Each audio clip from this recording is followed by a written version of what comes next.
इहा राज हमार चलल बाया हमारे ही चली। ढेर अइले गइले गुंडा माफिया कतने बाहुबली, केहू के बस के चिन्ह खे।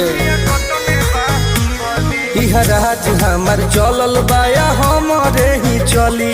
ढेर अइले गइले गुंडा माफिया कतने बाहुबली, मार के गोली बन कदम बोली हरदम ला सुता दे। माहौल जवन बदली ओहके दुनिया से उठा दे। माहौल जवन बदली ओहके दुनिया से उठा दे।